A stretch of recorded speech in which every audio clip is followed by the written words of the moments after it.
Hello, everybody, and welcome back to another episode of the Sovereign Self Show. And I'm so excited to have Heather Campbell on here. We're going to talk about why it's time to step into your life, your business, and your true sovereignty right in the middle of the mess. And that's all what we're talking about here. So it's going to be a balance of really the hero's journey with a little bit of marketing, but just remembering that balance of the being versus the doing in business, which is so important. A little bit more about Heather before we jump in. She is the branding and marketing strategist who helps ambitious female founders stop spinning their wheels and start scaling to six figures fast. With over 25 years in the game, she demystifies marketing and turns it into a clear, actionable, client-attracting strategies that get results. Whether Yes, you're a ma'am. course Yes. creator, coach, or consultant, Heather gives you that true clarity and confidence to attract the right fit clients and grow a business that actually works. Welcome, Heather, to the show. Thank you so much, Loren. I am so excited to be here today. Me too. And we were talking, we were just like, we got to hit record because, we start diving in before we hit record. But before we get into, your story and what everything and the juiciness of what you do, what does your sovereign self mean to you? I feel like my sovereign self, and I really learned this in a significant way last summer, is the ability to really allow yourself to feel every emotion, right? So sometimes I feel like if we get overwhelmed or I'm a crier. So I actually have a crying scarf, which is this orange scarf. So if my makeup gets on it, you can't really see it. But I'm such a crier. And for a lot of time, for years, I'd be like, oh my gosh. And the language we use, when we're sort of thinking about oh no, I'm having this negative thought. I need to turn it around because I don't want to manifest this negative thing. And so we end up sort of denying that emotion. And I realized when you really allow yourself to fully feel it, I remember reading something, I think Brene Brown said it, where she was like, an emotion in its purest sense lasts for 90 seconds. And I'm like, that's bullshit, Brene Brown. I have some that have lasted for 14 years, but the thing is it's true. When you really feel it, it lasts seriously for about that long. And then you feel so complete afterwards. And I feel like that is so healthy then when you're allowing yourself to feel the whole, sometimes it's the visual I have in my mind is sometimes a wave crashing on the ocean shore. You know what I mean? It crashes on the shore, but then it goes away. Another one comes in, but that one's gone and it will never be that again. And so that's what's so perfect about just allowing yourself to feel, because you feel so complete. And even if you wanted to chase that feeling again, you can't. It's gone. It's already like a vapor. It's gone because you've totally processed it. And it's not nearly as scary as I think, or as intimidating as it might feel for some people. Everything self-help, spiritual, every step in and of itself is very simple. There's nothing complicated. And I sort of laugh at that too, just because when you're facing a big situation, you're just like, that's all I have to do is just allow myself to feel this. Okay, I can do that. It's not hard. Yep, it's not hard. No. It's simple, but sometimes it's not as easy as we think it to Right. be. And I mean, jumping right into the juiciness right away, Yeah. it's really that balance of letting yourself feel it. Anything longer than that, like you said, the 90 seconds, is you're actually faking it. You're recreating. You're Yes. retuning into that vibration. And that's been a big part of my journey. And, when I know I need to take that step back and cancel events, pull back Right. and it's when I'm stuck in the emotional, the meltdown, the recreating of feeling, thoughts that are coming up that I know aren't true, but they feel really true in the moment. Yes. So I would love to hear, I know you've gone through a beautiful healing journey. Yeah. What was your life like before the healing in terms of emotional, internal stuff, and how did that healing change it?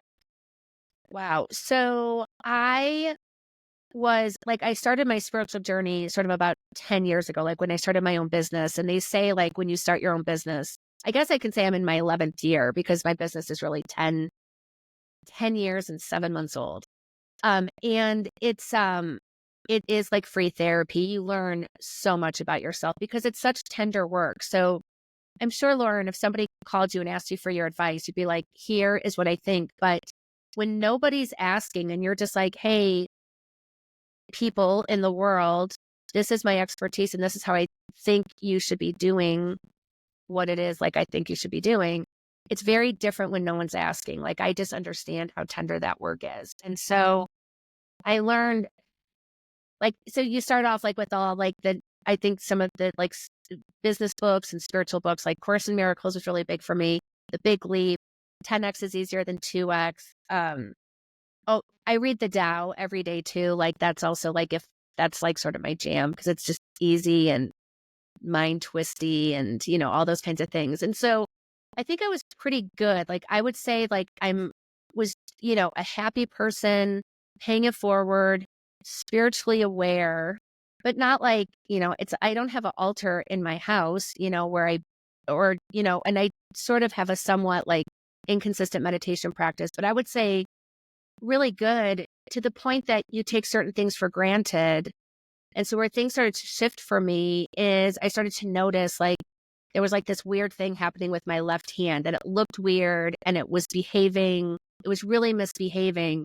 And then one of the things I noticed is like my pinky finger was starting to go behind my ring finger. And I'm like, that's really weird. And so I went to a doctor. You go to your doctor. Then I went to a hand specialist. I lay out my hands to this hand specialist who literally did this. And I'm like, oh, that's not a good thing. And she said, we need to figure out why the muscles in your hands are wasting. And I'm like, wasting? I'm like, excuse me, like wasting? And she's like, oh, I'm so sorry, atrophying. And I'm like, no, let's go with wasting because it feels a little like there's a little more wiggle room in there. I was just like, holy crap. Like, so then you go from hand specialist to nerve specialist to spine specialist. And at that time, like, they had mentioned something called split hand, which is the only time I've ever heard that was relative to the disease ALS that my mother-in-law died of. And so at that point, because I knew I didn't have any presenting symptoms for nerve or spine issues, like my spine is so healthy. I told my spine specialist, I was like, if you want to use this in a presentation, like this is what a healthy spine looks like, you can, like you have my permission. Because I was just like, but then I knew it's going to be brain related. So at that time, I doubled up on seeing a neurologist who started to test me for ALS. And so because I had direct experience with someone who I cared about very much, who died of it, I had totally informed speculation, which is an interesting place to be. And so there were like two sort of feelings, like there was a societal narrative, like this pressure. I felt like I had to be super heroic.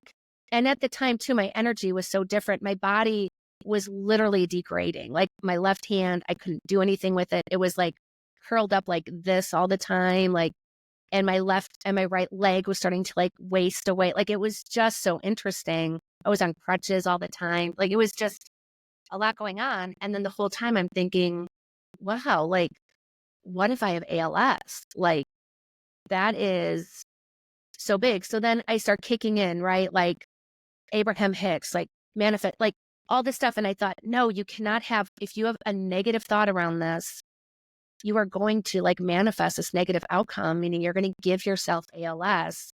So I would get these feelings really of profound sadness primarily. I was never really mad. I was never really scared, surprisingly. I was a little bummed out thinking of my husband having to do my hair and makeup because I'm like, I'm going to look like a drag queen. But, yeah.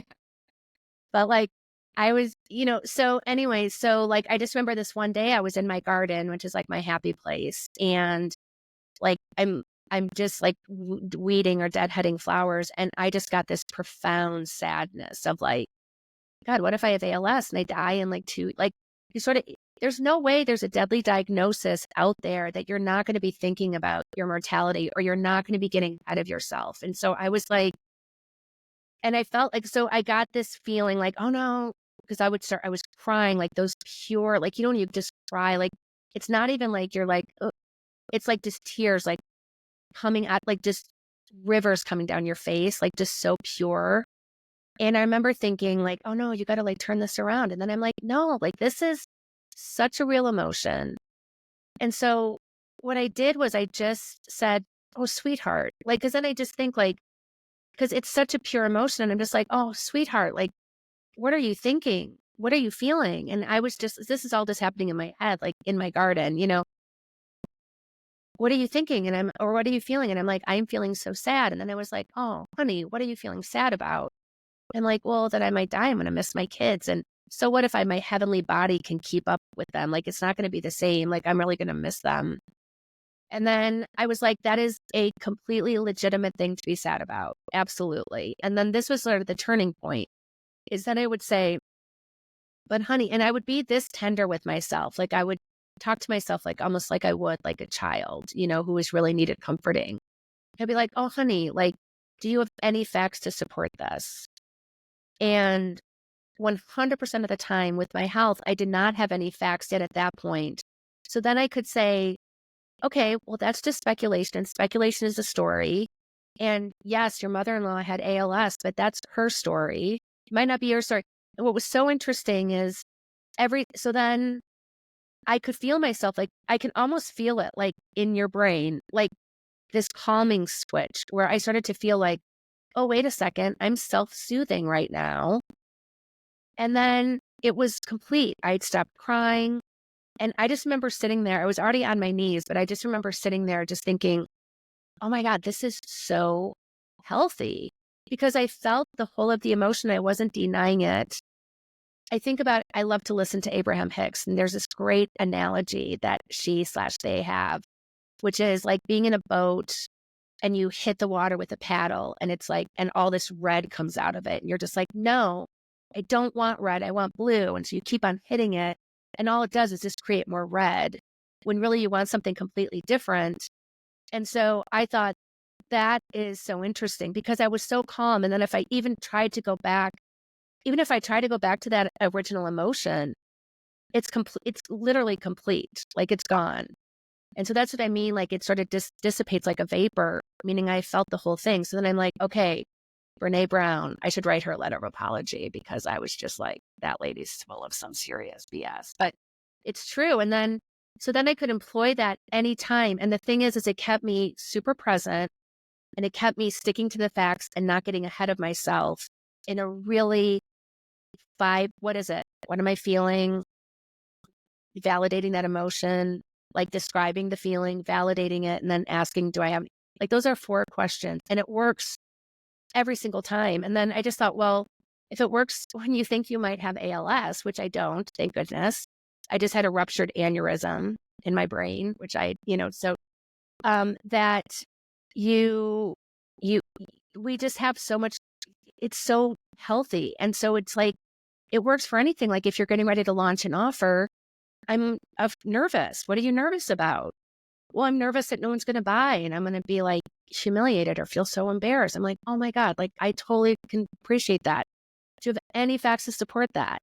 No, because I haven't launched yet, right? So it's like, and then the thing is if you do have facts, then you have something to work with. But I'll tell you, like 99% of the time, there are no facts. And then that sort of is that turning point. And I can feel it, the come down. Like there would be times I'd leave voice memos for my friends and I'd be crying. And then I would just run through those questions in my head. And by the end of the message, I'd be completely level and calm, feeling everything. It's amazing. Yes. And I think you hit the nail on the head. An acronym, everybody's probably heard it before, but I actually heard this version of it from Bashar, another channeled entity, kind of similar to Abraham. I like Bashar. Yeah. He's all about the aliens coming. Yes, me too. Which we're all about here as well. But acronym for fear. False evidence appearing real or false emotions appearing real. Right. And yes. It's exactly what you would describe, that process that you understood in your brain. And so many of us can listen to relate to our own healing journey or our business. Right. It's like but even when there's real evidence appearing real, like, well, I tried launching last year or last month and this is what happened. Okay, well now you can dissect, like you said, Right. and really work with that. Well, what could you improve? What could you do differently? But it's learning to catch yourself in those moments, whether it's real evidence or fake evidence appearing real, doesn't matter. Right. Allowing the emotion to come up 90 seconds, Yeah. Yeah. and then you start to allow yourself to go downstream, so to speak, Right. talking Abraham language Yes. and the self-soothing, and you start to allow yourself to gently start to raise your vibration to that well-being, which is where we are all the time. We're always connected to that well-being. And I think in those moments and those big scary things in our lives happening, we disconnect from that. And I think really those are opportunities to remind us of that. Right. In Yes. my life, when I Completely. received, Yeah. diagnoses in my body and different points in my journey, it's like, yes, it's scary. Yes, it's surprising. But I also knew that, hey, this is guiding me to become more of that sovereign self, Right. guiding me to really step into who I'm ready to be, keeping up with that expansion, which Esther and Abraham talk about all of the time. All Right. right, we're back. Yes. You guys Yes. probably aren't going to notice, but there's some massive energy surges over here where we got disconnected. So we're Yes. back. I think I completed my train of thought here. But I think so too. Yeah. I think I did. Yeah. But I wanted, what I was going to transition to was I really wanted to understand, the you talk about that connection between the body and your brain. Mm. How did learning that at a deeper level actually help you rebuild your business better, stronger, and in a different way, and become a better Um, leader too? yeah. So, well, one of the things I did, which I feel for an entrepreneur is like a really active revolution, which is I decided, like, once I knew I had a brain issue, and you sort of go through like a 6-week gap, like once you move from one, because once you're like, you need a neurosurgeon, your neurologist is sort of there, but he's not the neurosurgeon. So between coordination of care and getting the appointments and getting everything scheduled, it's usually like 6 to 8 weeks in between. And so when I knew I needed to have brain surgery so I had a ruptured aneurysm that I thought if you had an aneurysm, you were just like, and then you drop dead immediately. I had no idea. I was living with it for a couple years, which is so interesting. And so sort of looking back, so there were lots of things. I had lots of hints that something was not right in my body. One of them is my legs felt very heavy and my legs felt very fatigued. Like I would be in yoga and I would tell my husband, gosh, my legs are so fatigued. But then you'd be like, I just did a posture clinic. So I'm like, really like, building new muscle. Like you sort of explain everything away until you get to like with my left hand, which was really affected. I was like, oh, I obviously just have carpal tunnel. I'm gonna have to wear a bracelet, like a wrist thing. So when they were like, no, your muscles in your hands are wasting, I was just like, what do you even mean by that? So I think the one thing I absolutely, when I knew I had this aneurysm, I was like, oh my gosh, my poor brain has been under stress. And I have not done one thing to take care of her at all. Like I keep on expecting. And I realized I was in such disequilibrium in my body too, where I know now, like if I was trying to exercise or do something, I would really be affected. Like my energy would be so depleted because my brain was like, what are you doing? We are trying to waste these muscles, And so um, I really took my brain for granted, number one. So it's like, and the thing is when your brain comes back, and I don't know how this is like for all brain injuries, but it's not like I've been injured where you mend and you have muscle memory and you're going to heal in a certain way. But what's so interesting is in my situation, there is no memory. So you have to create all new memories. Like I remember trying to figure out like how to point. Like the first time I tried to point, you can really feel your brain. Like my hand did this, my hand would be, and then it's trying so hard and you can feel your brain saying, oh my gosh, I know what I want to do. And and it does all these like sort of sweet things to get your arm out. So then I'd be like, oh, what, like this, like over there. And so but then I knew the connection was made. So once I knew a connection was made, then I knew like, okay, so this is going to get better because this is so crazy. After my surgery, all my doctors hand doctor, neurologist, and neurosurgeon. They're like, you're not going to regain anything you've lost. And I'm like, well, I'm going to try. And they're like, okay, you can try. And I'm like, and I don't want to make it seem because they were not being jerks. They were just being, I think trying to help me manage my expectations. But if I did not try, I don't know. Like I told them, I said, you guys got to be careful how you frame that up, because if I had a different mindset, I could have said, okay, because I couldn't type with this hand. And that's a problem. When you're a website designer and marketing person, you need your keyboard. And so it's been really amazing to have this appreciation for my brain. And then I know what it feels like when I get to this place where you don't know what to do, but like your brain is trying to figure it out. And of course, I don't want anyone to ever think like they have ALS or have a ruptured aneurysm or require brain surgery. But I do wish everyone could feel the connection of when things start to come back. And then you can do something that you literally could not do before.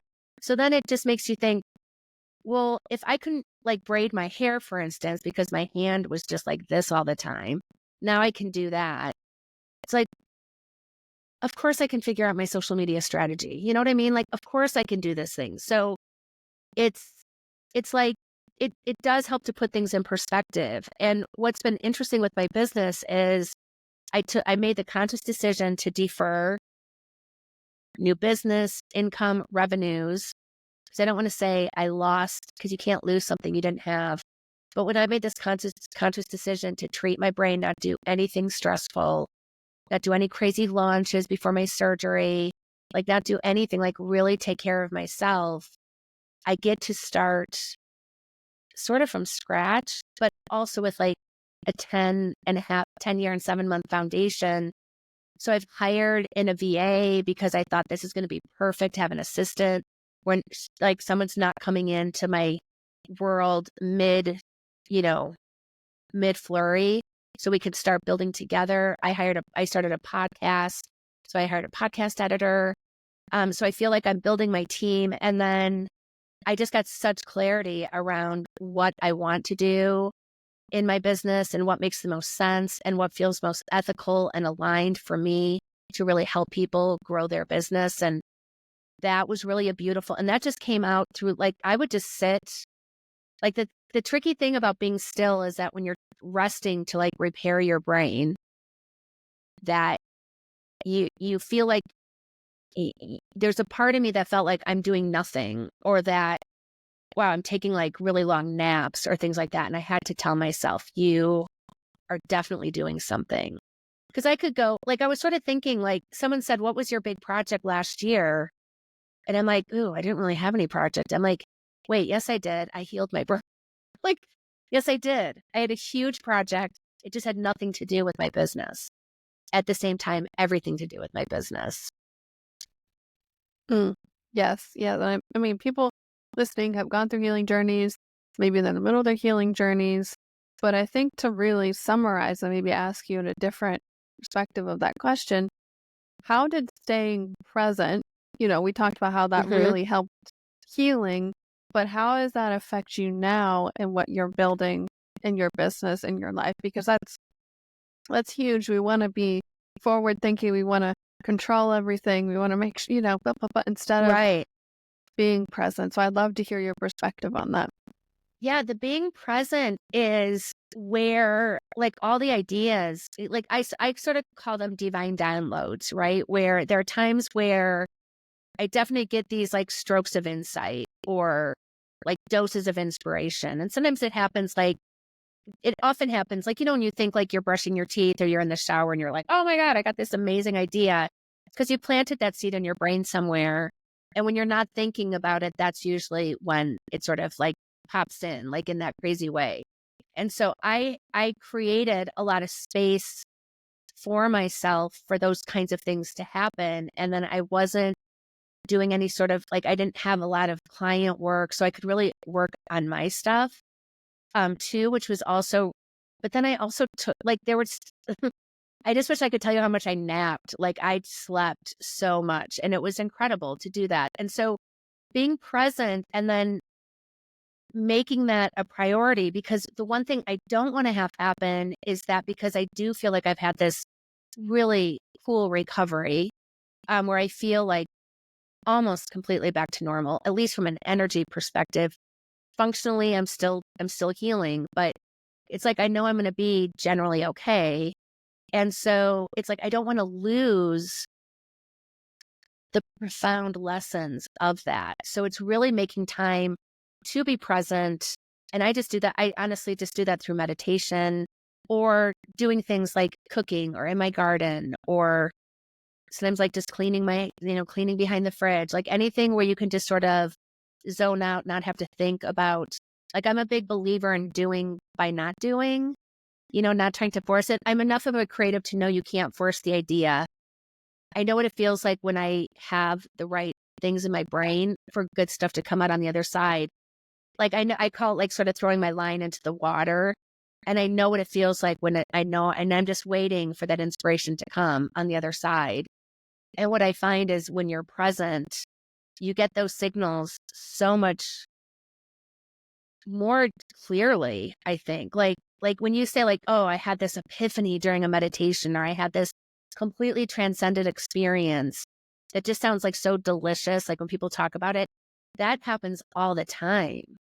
Like, and that you feel supported, like in a time, this is also really helpful too, in a time where you have certain uncertainty, which is pretty much having your own business. And like I had this big health, you can have a health diagnosis. It could be anything. I'm going to have a baby. Like, I don't know what it's like to have a baby, those kinds of things.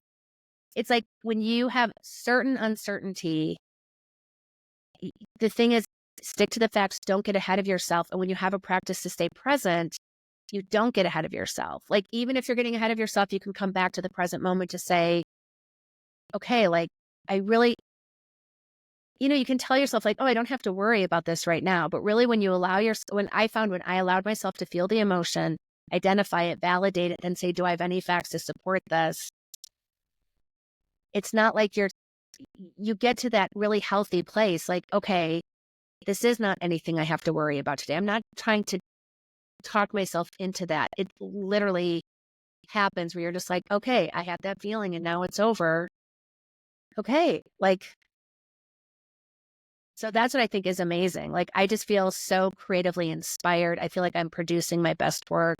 I have so much conviction and confidence in my offer too, just because I feel like God and I completely co-created this together. Yeah.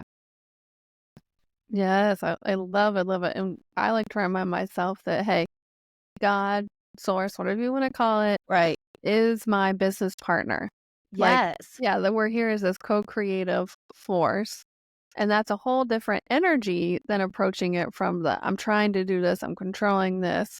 Um, Yes. so I know we talked a lot about the mind-body connection, the spiritual, emotional side of things. Somebody who's listening who might be trying to launch or like want to scale their business and wants to Mhm. incorporate everything we talked about here, spiritual and maybe some practical things. What have you gained? What can you tell the listeners on really where they can start to shift? Oh my gosh. So one of my favorite things about what I get to do with regard to branding and marketing, which is I've been doing this really since I was in first grade, because I created my first ad campaign for my mom's new Hoover vacuum cleaner. And it was pretty tight. Like, it was pretty good positioning. And so, but I always sort of knew I'd be in this business of communicating and connecting and somehow. So I've just always been in that realm. And one of the things about branding that I love, and especially because we're meeting in January, so I don't know when this is going to run, but you see all this stuff with New Year's resolutions, like New Year, do you, like New Year, duh. And I'm like, no, how about let's tap into like the original factory model? Like, how about we would tap into like Loren 1.0, who is this amazing, beautiful, radiant person. The thing is I get to sort of distill the best parts of somebody that makes them completely unique and then connect it to their business in a way. This is what I love about brand is that, when you're meditating, the most desirable place to be is in the role of observer, right? Like, that's the best part, is to sort of be able to look And for some reason, I don't know if it's the way I do it or this is just like I've never really worked with a branding person on my own business, but it gives you this opportunity to look at your own awesomeness and sort of unapologetically own it because the brand gives you just a little bit of that buffer where you're able to look at yourself and your business. And that's what I think is so cool. Like we're talking about sovereign self is when you really understand who you are, who you really, really, really want to help, and how you uniquely do the things you do. Because Loren, you're not the only like sovereign spiritual, life coach out there, but the way that you do it, someone could teach your exact same methodology and they would do it differently because they're just a different human being. So that it's really unapologetically owning your awesomeness. And the reason it's helpful to work with someone else is because we talk about societal narrative. We're in such a conflicting time. I feel like from a language perspective, especially around women, because we're like, lean in, claim it, blah, blah. But from the time we're just little peanuts, society has told us, well, women don't ask. We have to be, always less than, you can't be better than anyone else. We got to be thinking. And I see that absolutely that it creates real friction. And we talked about this work being tender. And when you're really putting yourself out there, and especially with women, and you're feeling nervous, it's because you literally are overcoming millennia of narrative that says women do not do this. So if you're feeling shaky doing this, hell yes, you are, because you are absolutely rocking the patriarchy. I tell my husband, I don't blame you for the patriarchy, but the patriarchy is real. He's like, I don't see it. And I'm like, I know, because you are it. Well, and I No think shame, like no shame, no, but no it is shame. true. Yeah. And it's, I think at a societal level, for me looking at it, it's like, oh, this was all happening for us. That Yes. now it's time to grow. We see it now. Now it's this contrast, this catalyst for us individually and collectively to Right. balance that all out. Yes. And something for myself, and I know a lot of my clients and listeners, the authenticity factor into that and what you just said. Yes, there's the witch wounds, which is like the fear of being seen or like found out. But then like kind of like feeling like a fake, like a fraud, a Yes. little imposter syndrome. I'd love to hear your vibe because it's like, yes, we got to put ourselves out there. We got to practice this. Right. Yes. And how do we create content? How do we market ourselves from an authentic place? Right. Right. So it really, so what happens a lot of times is people will be like, and this is why I really started my program, Radical Branding. It's because people say, oh, I have this business idea. I'm going to put together a super janky website and I'm going to start promoting it. And in the market, and I know that there's this huge narrative too in the entrepreneurial world, like progress, not perfection, like slap shit up. And the thing is if I went to my full service agency clients and said, hey, look, I'm just slapping some shit together for you real fast because like progress, not perfection.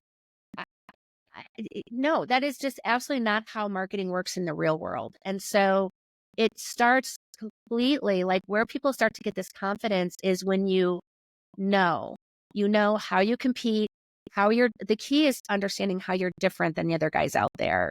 Because, and what I always like to do is to find the gaps. Like what are people, and especially like in marketing, there's a lot of the same like general language and messaging in your world. Oh my gosh, totally. Like,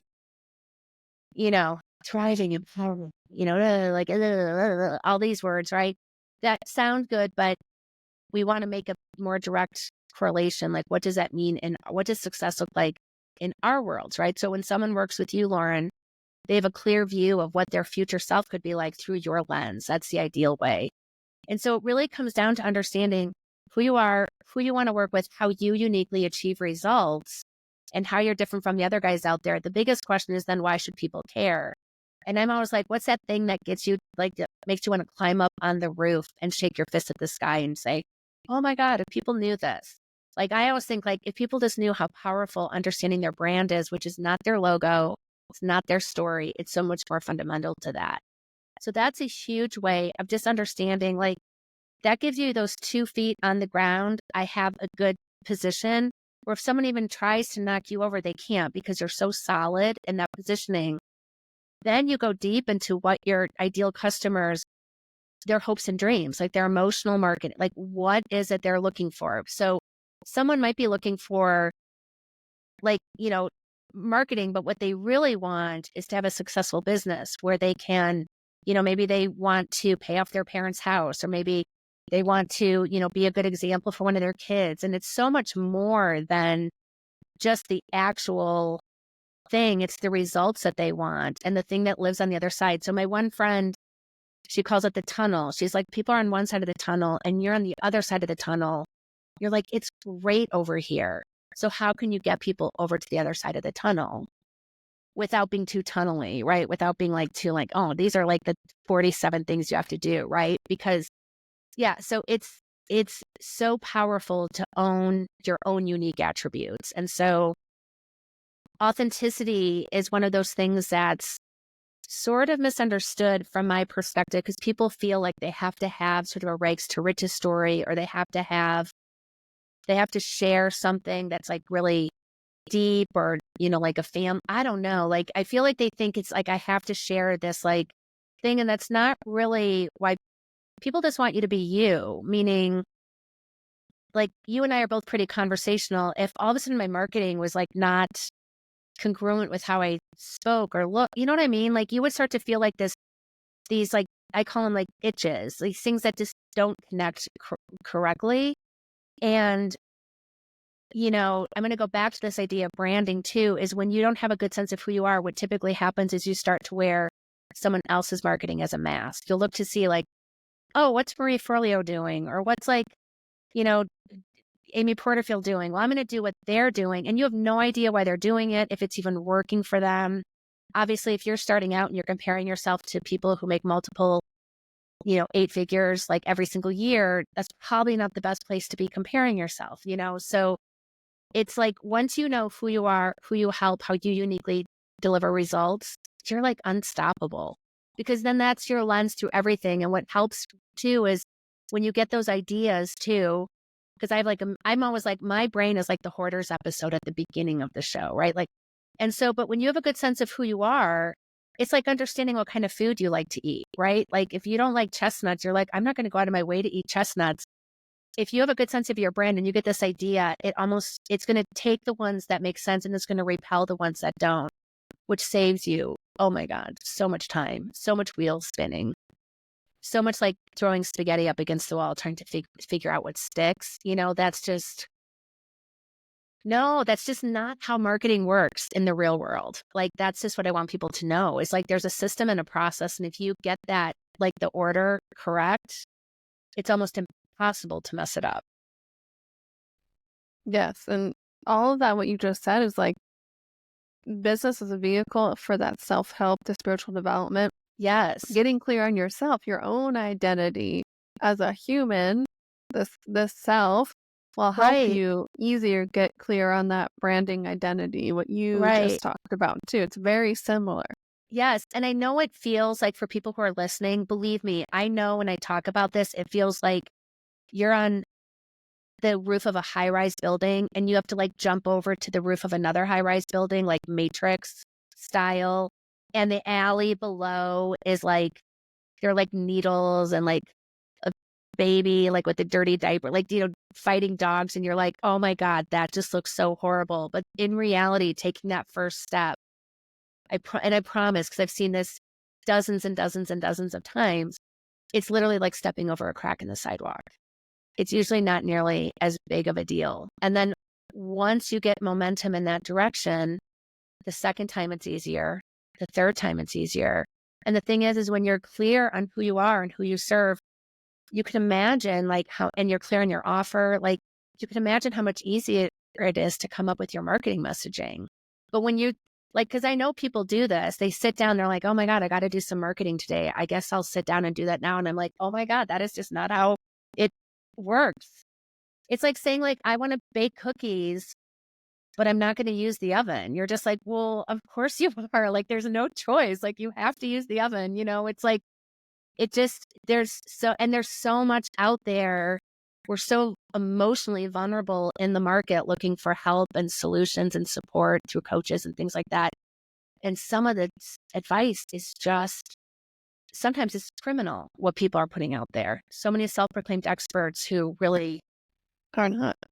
no, no, like talk about shaking my fist at the sky. Like, oh my gosh, like it's just, Yes.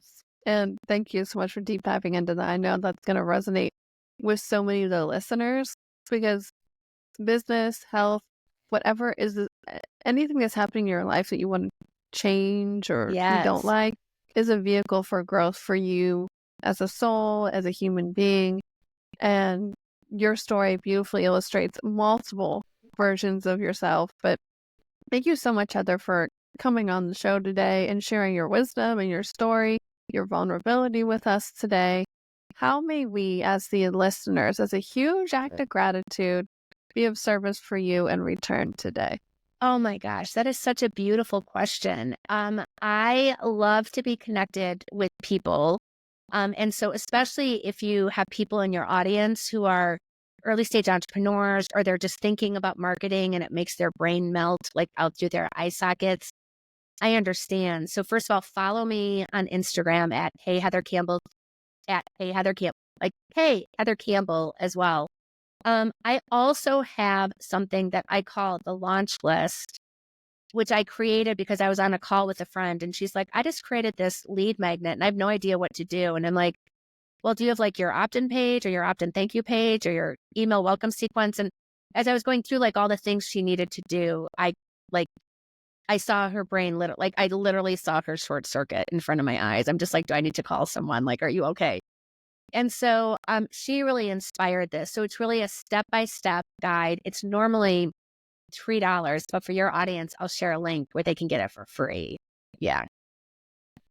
Thank you. Thank you. I'm sure Yeah. everybody will appreciate that because I can, earlier on, I can relate to that. And when I write everything out, I know all the steps, but when I write it out, I'm like, whew, Right. there's a lot to go, There go into is all of so this. much. So like even in the list, there are 51 things on the list. And then like the first one is like, well, define your brand positioning. So there are like 7 like it just multiplies. So that's why Yeah. it feels so overwhelming. And so when people start sort of with the offer and then they start marketing from that point, it's sort of like if there's a ladder, to climb up to the roof of your building, excuse me, and to say, hey, I'm open for business, it'd be like, you know what? I'm not going to use the 4 first rungs. Like you can conceivably get to the roof, but it's going to be so much easier if you just do 1, 2, 3, 4, right? So usually people like when we do a website, like when I work on a website, there are no fewer than 6 things that happen as part of the process before it would be inappropriate for me to do a client's website without being informed the way that I need to be informed. So imagine you're a brand new entrepreneur and you wouldn't know this unless you're like a branding person or you're married to like one of us, like, and so it's like you would not know that. So it's something that, and most programs will teach someone's system and they teach just enough to get you by, but not nearly enough. And that was one of the divine downloads I got over the summer when I was healing my brain, which is you just got to teach the basics because that's really all you need. And when you have the basics, it makes things so much easier. Like, I mean, it's like trying to make something like a recipe without having the recipe. It's so much easier when you have the recipe in front of you. Yeah. So when you got that foundations, then you can add Yes. your own little secret ingredient in there, sprinkle some cinnamon on top. But not Yes. until you got that base recipe Yes. down. You have to know the Toll House cookie recipe completely backwards and forwards. And then you can start modifying. Then you can start with the cinnamon. Beautiful. Well, thank you so much, Heather. It was so much fun connecting with you. Yes, you too. Yeah, and everybody listening, thank you guys for tuning in. If you thought of a loved one or somebody during this episode, please share this with them. That's my intention with the show. I was inspired way back when because of the growth and the change I had in my life from listening to people's stories and other podcasts. So please share away, spread the love, pay it forward. And until next time, remember your body and emotions are not in the way, they are leading the way.